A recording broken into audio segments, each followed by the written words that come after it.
सोचने वाली बात तो है कि आखिर ये कहां से आ रहे हैं। ये क्वेश्चन तो बनता है ना, ये तो कोई जवाब नहीं है कि जी हमने जहाज उड़ा दिए F-16 और वहां उन्होंने बमबारी करके आ गए।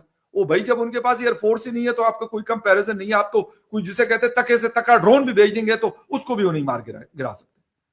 उनके पास ये कैपेबिलिटी। लेकिन ग्राउंड फोर्स के ऊपर, ग्राउंड के ऊपर, मैंने 2 दिन पहले इसके ऊपर शो किया कि क्या अफगानिस्तान पाकिस्तान के खिलाफ गुरीला वार शुरू कर रहा है। पहले भी था, लेकिन अब उसकी जो स्पीड है वो मजीद बढ़ी है। और उन्होंने, मुझे लगता है कि वो कोई दिन, कोई टाइम, कोई मौका हाथ से ऐसा नहीं जाने देते जिसमें वो पाकिस्तान की सिक्योरिटी फोर्सेस को नुकसान ना पहुंचे। लेकिन बात ये सारी ये है कि ये सारा कुछ कहां पे हो रहा है। ये करक में हो रहा है, ये लकी मरवत में हो रहा है, ये बनू में हो रहा है, ये बक्कर में हो रहा है। मतलब जो बॉर्डर से बहुत दूर है। अब वहां से अगर ये वाली चीज हम ये जस्टिफाई करने की कोशिश करते हैं, देखें, आप अगर जंगों से कर सकते हैं तो सर कुली जंग का ऐलान कर दे कि हम आपको मलियामेट कर देंगे। लेकिन क्या अमेरिका मलियामेट कर सका अफगानिस्तान को? जी जी। यहाँ पर जो बात की जा रही है, बार बार जो मैं सामने टीवी पे देख के बताती भी जा रही हूँ कि कहा जा रहा है कि जी पाकिस्तान ने अफगानिस्तान साइड पे भारी नुकसान पहुंचाया है। तो अफगानिस्तान ने इधर क्या लड्डू फेंक रहे थे, यहाँ पर फूल बरसा रहे थे, या जो अटैक का बताया जा रहा है वो क्या था। तो यहाँ पे तालिबान की 2 चौकियां तबाह कर दी। ये सामने बाजोड़ में 2 चौकियां तबाह कर दी।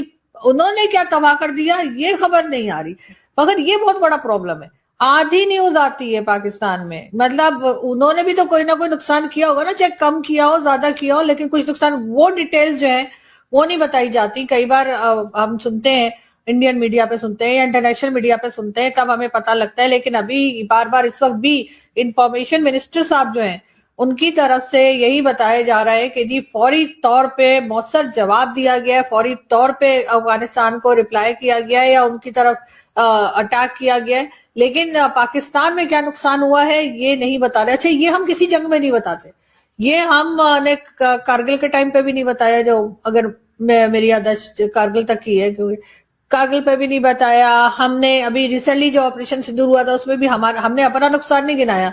उनके 10 जहाज गिरा दिए, 11 गिरा दिए, क्या कर दिए। हमारे यहाँ क्या हुआ है, उधर खामोशी थी। वो तो मोहसिन नकवी कह रहे थे कि कुछ टूटा ही नहीं, हमारे यहाँ भी इसी तरह की कोई बातचीत चल रही थी। और इस वक्त भी अफगानिस्तान में क्या इन्होंने नुकसान किया है, उनकी कितनी चौकियां उड़ा दी वो बता रहे हैं। उन्होंने यहाँ पे क्या दिवाली मनाई है दिवाली से पहले वो नहीं बता रहे। देखिए आरजू, मसला ये है ना, आप ये कह रही हैं कि अफगानिस्तान बॉर्डर से ये खबर आना, पिछले 3 दिनों से पंजाब पिंडी इस्लामाबाद के साथ ट्विन सिटी है ना, कितना दूर है, मेरे ख्याल 15-20 मिनट की टोटल ड्राइव है सेंटर ऑफ इस्लामाबाद से। वहां पे टीचर्स के प्रोटेस्ट चल रहे हैं पूरे पंजाब में, फैसलाबाद में, पिंडी में, शायद कुछ और सिटीज में। एक सिंगल टिकर हमारे इस मीडिया की स्क्रीन पे नहीं, मैंने तो कम से कम नहीं देखा। जो मेन चैनल है 4-5 किसी ने दिया हो मे भी, लेकिन मुझे नहीं लगता, क्योंकि सिर्फ सोशल मीडिया पे चल। तो अफगानिस्तान से वो ये खबर देंगे, मैं ये कहता हूं ठीक है, ये मतलब नैरेटिव की जंग लड़ना चाहते हैं। 22 एहलकार कहते हैं कि जी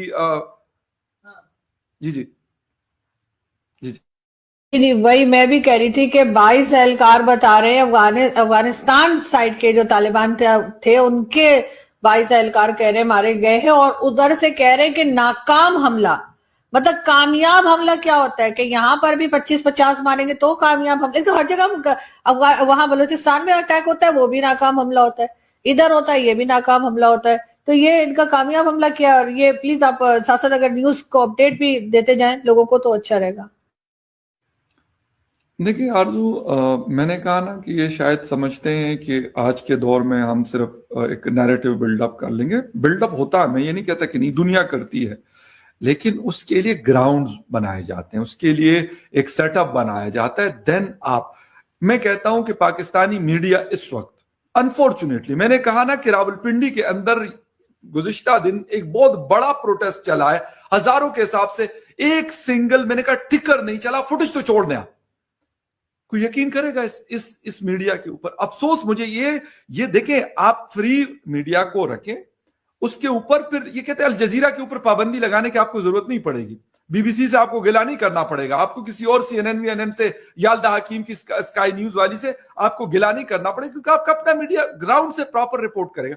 हमारे इस पूरे बॉर्डर पे बाजवड़ से लेके नोशकी और पतनी आगे तक हर जगह पे हमारी एक, जिसे कहते हैं कि बहुत सारे लोगों को तो पर्सनली मैं जानता हूं कि वो वहां के लोकल जर्नलिस्ट है। तो अगर मेरा जैसा बंदा उनको जानता है और एक्सेस कर सकता है और उनसे इंफॉर्मेशन ले सकता है, तो क्या टीवी चैनल नहीं ले सकते? मैं ये कहता हूं, ये हमेशा मुंह तोड़ जवाब देते हैं। 12 अक्टूबर को भी इन्होंने मुंह तोड़ जवाब दिया था, बिल्कुल सही है, और उस रात भी हमें बहुत बड़ा नुकसान उठाना पड़ा। दोस्तों, अफगानिस्तान और पाकिस्तान के बीच तनाव एक बार फिर से खतरनाक मोड़ पर पहुंच गया है। कल देर रात अफगान सीमा से पाकिस्तान के अंदर फायरिंग और हमले की खबरें आई। बताया जा रहा है कि सीमा चौकियों को निशाना बनाया गया और जिसके बाद हालात अचानक बिगड़ गए। रिपोर्ट्स की माने तो पाकिस्तान की सेना ने तुरंत जवाबी कार्रवाई की, भारी गोलाबारी हुई और सीमा के दोनों तरफ सैन्य गतिविधियां भी तेज हो गई। और सूत्रों का वहीं बताना है कि कई इलाकों में लोगों को घरों में रहने की सलाह दी गई और ये कहा गया कि भाई आप घरों के अंदर रहें। अब सवाल ये है, और जहां तक आपको पता भी है, कि बार बार जो ये टकराव हो रहा है उसके पीछे की जो वजह है वो ड्यूरेंट लाइन को लेकर है। और पाकिस्तान का जो आरोप है कि कुछ आतंकी संगठन अफगान सीमा के अंदर सुरक्षित ठिकाने बनाकर पाकिस्तान पर हमले करते हैं। वहीं पर अफगान पक्ष का कहना है कि पाकिस्तान बिना सबूत के उन पर आरोप लगाता है और सीमा के अंदर कार्यवाही करता है।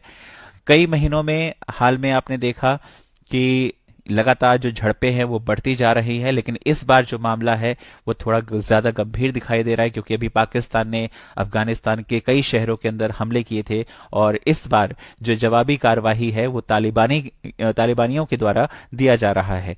पाकिस्तान की ओर से कहा गया कि अगर उसकी सुरक्षा को खतरा हुआ तो वो पूरी ताकत से जवाब देगा। वहीं अफगान प्रशासन ने भी चेतावनी दी है कि उनकी संप्रभुता के साथ में किसी तरह का भी कोई समझौता नहीं किया जा सकता है। वहीं पर अगर ऐसे ही ये तनाव बढ़ता रहा तो ये सिर्फ दोनों देशों के बीच सीमित नहीं रहेगा, पूरा दक्षिण एशिया एक तरह से अस्थिर हो सकता है। व्यापार, सुरक्षा और राजनीतिक माहौल पर भी सभी पर असर पड़ सकता है। सबसे बड़ी चिंता जो है वो आम जनता को लेकर है। सीमा के पास रहने वाले जो लोग हैं वो काफी ज्यादा इससे प्रभावित होते हैं और जब भी गोलाबारी होती है सबसे पहले उनके घर और उनकी रोजमर्रा की जिंदगी प्रभावित हो जाती है। और पाकिस्तानी सेना के बारे में तो हमेशा ही कहा जाता है कि भाई जब आप बमबारी करते हैं, जब आप अटैक करते हैं, तो आप ये नहीं देखते कि उसमें बच्चे मारे जा रहे हैं या बुजुर्ग मारे जा रहे हैं, कौन मारा जा रहा है। आप कहते हैं कि आप आतंकियों को निशाना बना रहे हैं, लेकिन हकीकत बात जो ये है कि उसमें आतंकी कम और जो आम जनता है वो बहुत ज्यादा सफर करती है, वो मारी जाती है। तो आने वाले दिनों में ये जो टकराव है वो काफी और ज्यादा देखने को मिल सकता है। आप लोग क्या सोचते हैं, कमेंट करके बताएं। चैनल पर अगर नए हैं तो चैनल को सब्सक्राइब करें, इस वीडियो को लाइक करें और शेयर करें। जय हिंद।